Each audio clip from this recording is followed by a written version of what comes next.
Gracias por acompañarnos en este su programa Acceso Directo, un espacio para divulgar el trabajo de nuestros investigadores académicos y científicos. Y el día de hoy le doy las gracias al antropólogo Orlando Casares Contreras del INAH Yucatán, especialista en arqueoastronomía. Entramos de lleno. Gracias, arqueólogo. ¿Qué es arqueoastronomía? Bueno, muchas gracias por la entrevista. Y bueno, arqueoastronomía o astronomía cultural es una disciplina relativamente reciente, ya tendrá como un poco más de 50 años, en la cual justamente conjugan conocimientos de la astronomía y la arqueología, resumido en cómo es que las antiguas poblaciones del mundo entero lograron aprovechar el conocimiento generado a partir de la observación de los astros. Hacían ciencia las antiguas civilizaciones. Bueno, no lo conocían como ciencia y obviamente estaba impregnada de muchos conceptos místicos, pero de alguna manera podemos decir que sí. ¿Por qué? Porque muchos de los descubrimientos, hallazgos y conocimientos generados a partir de esta práctica se hicieron con tal grado de precisión que se asemeja bastante a muchos de los resultados que hoy en día tenemos. Claro, hay que recordar que estrictamente como ciencia, no, en cuanto a que pues también estaba entremezclado con principios religiosos, pero por otro lado sí lo podemos comparar porque el nivel de precisión y de sistematización que se llegó a alcanzar, pues sí se equipara con lo que hoy en día conocemos. ¿Cómo es que entonces la cultura maya o la élite maya o los sabios mayas pudieron registrar el fin del verano, por decir, y el inicio del otoño? ¿Y en dónde se da exactamente, dónde se puede ver exactamente esto? Bueno, aquí en Yucatán tenemos el privilegio de tener un horizonte plano. Bueno, para algunos privilegio y no carecemos de montañas, y eso nos permite tener un marco de observación limpio para el transcurso anual del Sol, que es el principal astro para muchas culturas, porque es el de más fácil observación y de más regularidad. Justamente hablando de esta regularidad, cuando hablamos de solsticios, hablamos de extremos en los que el Sol no puede llegar ni más al norte ni más al sur. El solsticio. El solsticio. Ni más al norte, por ejemplo, cuando el Sol se ubica en su punto más al norte, que de hecho no está en el norte, sino en una esquina noreste o noroeste. En ese entonces hablamos del solsticio de verano.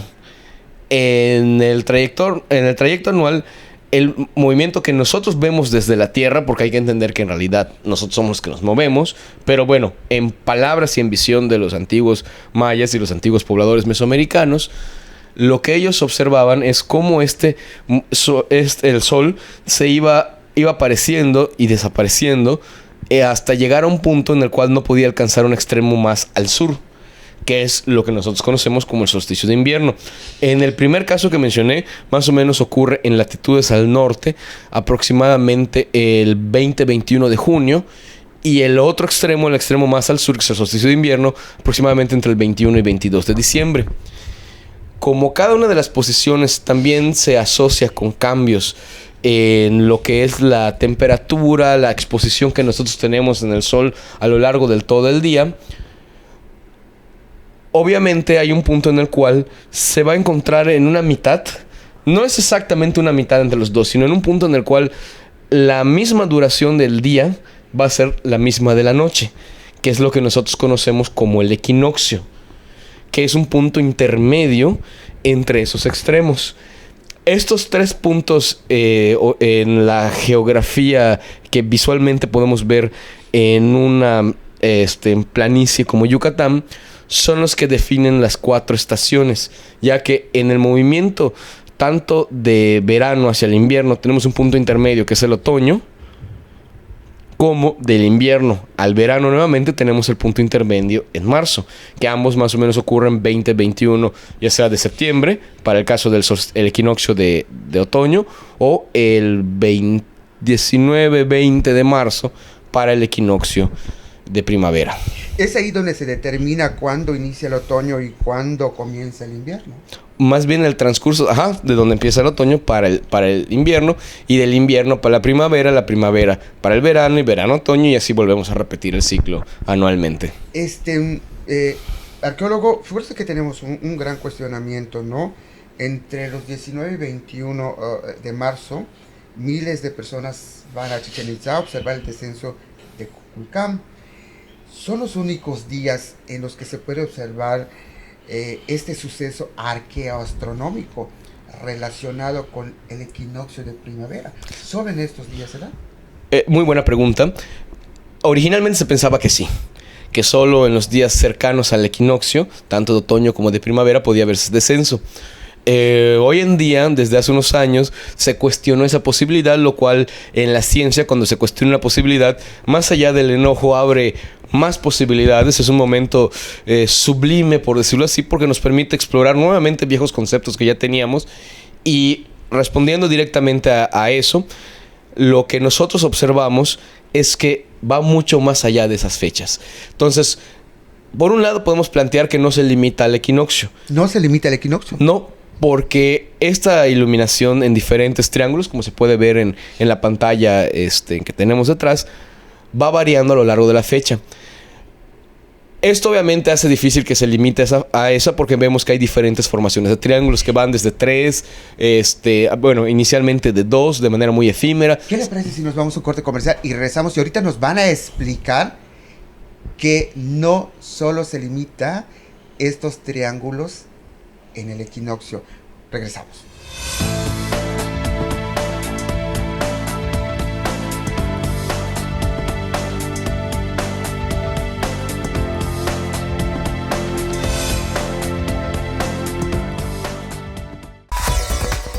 Los periodistas Emilio Moller y Emilio E. Moller, con su análisis profundo y lectura entre líneas, nos transportan a ese espacio político y de debate que solo aquí puedes ver.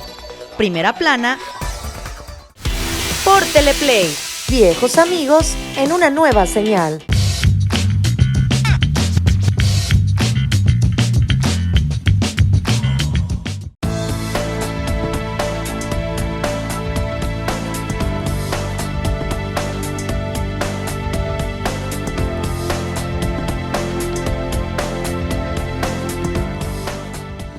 Gracias por acompañarnos en su programa Acceso Directo y estamos platicando con el arqueólogo Orlando Casares Contreras, especialista en arqueoastronomía, y nos está explicando cuántos triángulos se ven en el castillo de Chichén Itzá, si solo son 7, son 9 o si solo para marzo se ve este fenómeno.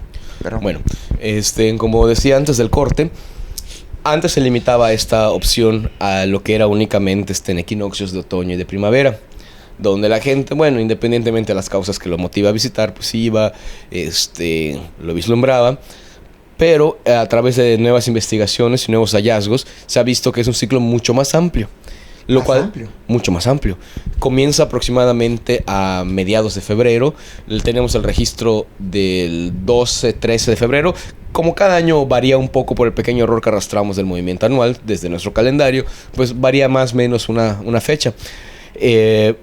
Para estas fechas, 12-13 de febrero, más o menos tenemos de manera muy efímera una ligera formación de apenas 2 triángulos de luz que aproximadamente no son un poco más de como de 5 a 6 minutos que se ve, pero a partir de esa fecha empieza a extenderse un poquito más el tiempo de duración y empiezan a formarse posteriormente de 3, 4, 5, 6, 7. Por ejemplo, muchos piensan, el séptimo es justamente lo que indica el equinoccio, cuando en realidad el séptimo se forma aproximadamente el 12-13 de marzo. Entonces esto ha hecho que hablar de equinoccio sea un poco complicado, pero no nos vayamos con la idea de que eso demerita la observación astronómica, porque lo que nos está presentando esta nueva serie de fechas es que era mucho más compleja y completa que solo en 2 fechas astronómicamente. ¿Me está diciendo usted que se ven más triángulos? Por supuesto, porque después de los 7 triángulos, a finales de marzo se alcanzan a ver 8, y el máximo número de triángulos que pueden proyectarse en la estructura, que son 9, porque son 9 basamentos, se empieza a ver a partir del 9 de abril. 9 de abril. El 9 de abril. Y del 9 de abril al 24 de mayo se empieza a ver cómo estos triángulos se empiezan a extender en cuanto al grosor de la luz que vemos en el atardecer, en la alfarda norte, hasta el punto de que el 25 de mayo, 24, 25 de mayo, toda esa alfarda queda completamente iluminada. Lo curioso, bueno, no curioso, sino más bien lo sorprendente, es que esta fecha coincide con el primer paso del sol por el cenit del lugar. ¿A qué me refiero con este concepto? Cuando el sol pasa por el cenit, exactamente por el meridiano, que es cuando lo tenemos a 90 grados de nosotros. Cuando no hay sombra alguna durante el mediodía. Este evento, justamente, pues imaginemos al sol como un enorme reflector.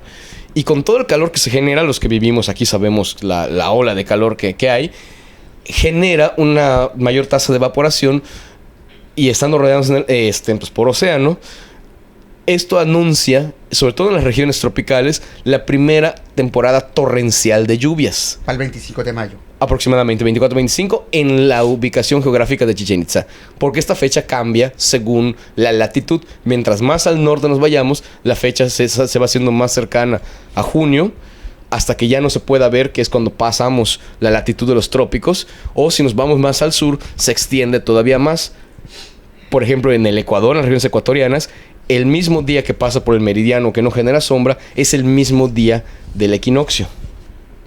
Es el movimiento que vemos según nos vayamos trasladando de un lugar a otro. Entonces, para el equinoccio de primavera son 7. De hecho, desde un poco antes del equinoccio ya se empiezan a ver los 7. Para mayo son 9. ¿Qué significa esto? Bueno, 9 triángulos a mí me parece que es el número más importante de triángulos que se deben formar allá, porque es el número total. Y tomando en cuenta la fecha en la cual se presenta, estas fechas no son astronómicas como tal, pero tienen una relación directa con el calendario, sobre todo por la división de días que hay entre el inicio y el final de una. Por ejemplo, si nosotros tomamos en cuenta este proceso y vemos así como se fueron formando a la inversa, siguiendo el movimiento del sol, que van en decrecimiento partiendo desde su máxima iluminación, 9, de 9, retrocediendo a 8, a 7, a 6, hasta que vemos los últimos 2 por un rato y no volvemos a ver nada, que eso ocurre, este ciclo termina aproximadamente el 29 de octubre, tenemos que hay un ciclo de 260 días de iluminación de la alfarda, es decir, de la escalera en su costado norte. ¿Me está diciendo usted que el castillo de Chichén Itzá, lo que viene siendo el cuerpo de la serpiente, 260 días se iluminan con la iluminación de triángulos? 1, 2 triángulos, 3. Comenzando de 2 hasta 9. Iluminación total. Como para febrero 12 y terminando el 29 de octubre. Exactamente, son 260 días en promedio, que coincide con el calendario sagrado que llevamos los mayas de 260 días. ¿Cuál es ese calendario sagrado? Es el que se le conoce como el Tzolk'in. Un calendario que está dividido por en 13 días de 20 meses. 13 días de 20 meses. Ajá, más de 20 meses que contienen 13 días cada uno. Que se combina con otro calendario, que es el calendario civil, llamado Hab, de 365 días. ¿Qué nos está dando a entender usted? ¿Que 260 días para qué servían? Eso es la parte que representa el calendario sagrado. Nos vamos a un corte comercial y créame que todos estamos aprendiendo. Regresamos.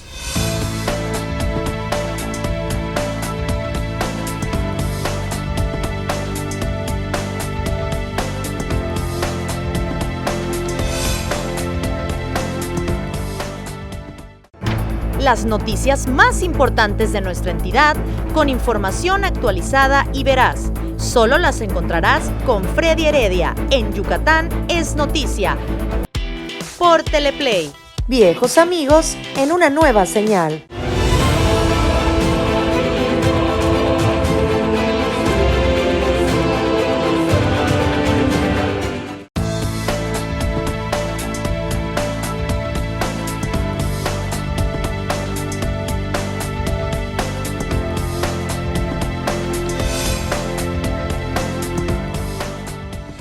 Gracias por acompañarnos en este programa Acceso Directo. Estamos en el INA y estamos platicando con el arqueólogo Orlando Casares Contreras, especialista en arqueoastronomía o astronomía cultural.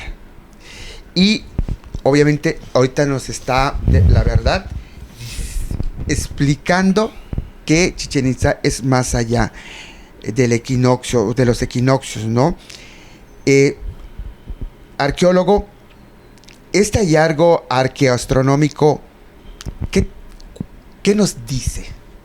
Bueno, lo que nos dice es que la astronomía como herramienta para regular, establecer y controlar calendarios resultó ser bastante práctica, porque si bien existen estructuras que se limitan a marcar ciertos puntos astronómicos muy evidentes como los solsticios y los equinoccios, Chichén Itzá, al ser un sitio relativamente tardío, le llamamos los arqueólogos clásico terminal, que es aproximadamente a partir del año 800 después de Cristo, más o menos para tener una aproximación en fechas.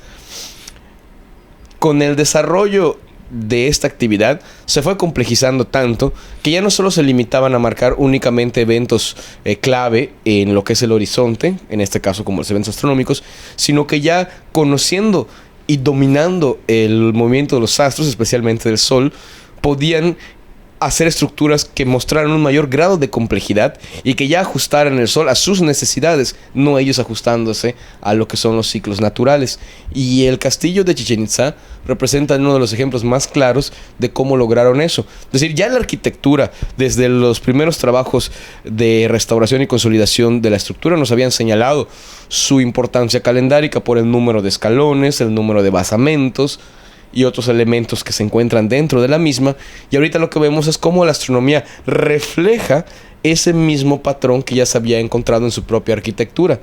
Bueno, obviamente toda investigación con el tiempo va avanzando, algunos paradigmas se van cayendo, otros se van instituyendo, y aquí lo que vemos es que si alguna vez se manejó que era uno de los calendarios más grandes en piedra jamás realizados, vemos que con esto, al no limitarse a un solo evento astronómico, incluso posiblemente ni siquiera era la finalidad los equinoccios, sino que eran parte de un ciclo mayor, pues justamente lo que nos habla es eso, de que no solo era una importancia a nivel únicamente astronómico, sino que también podía aterrizarse a un nivel calendárico.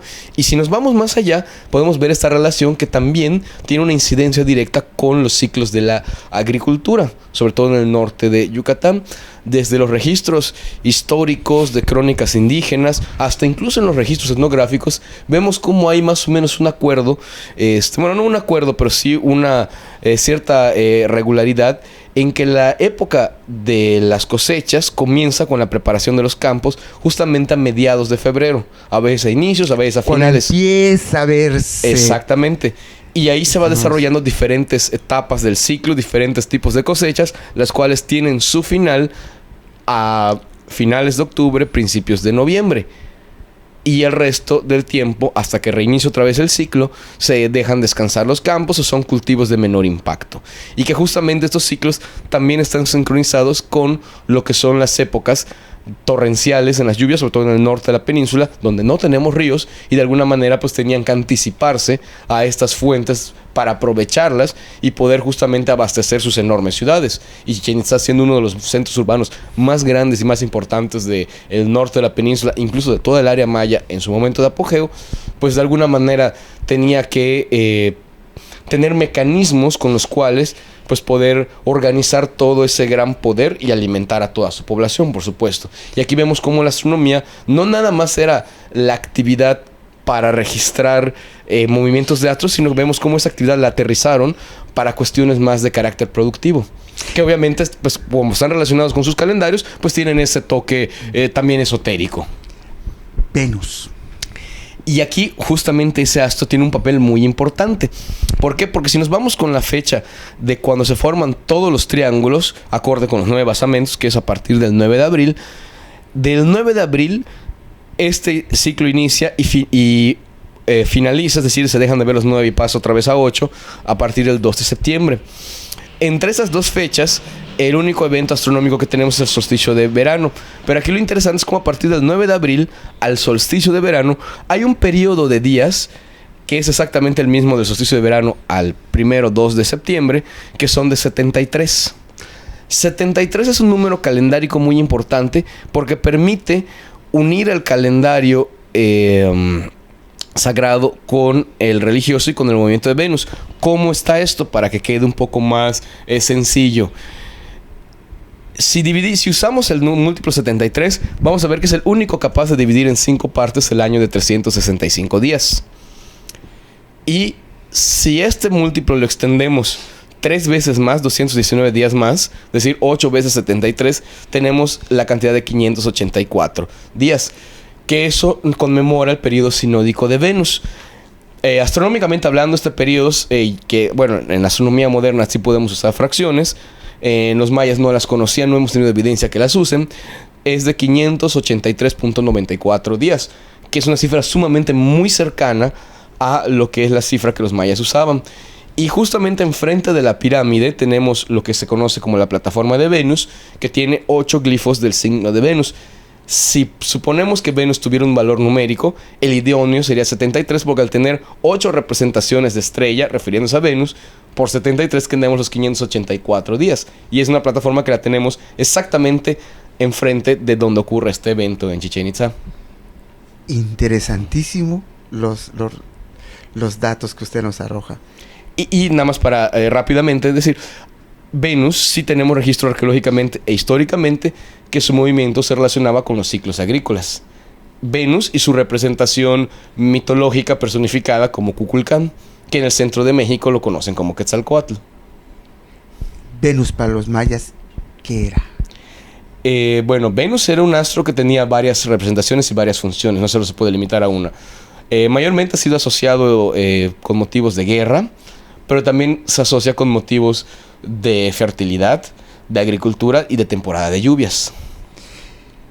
Gracias por acompañarnos y créanme que hoy aprendimos todos. Gracias.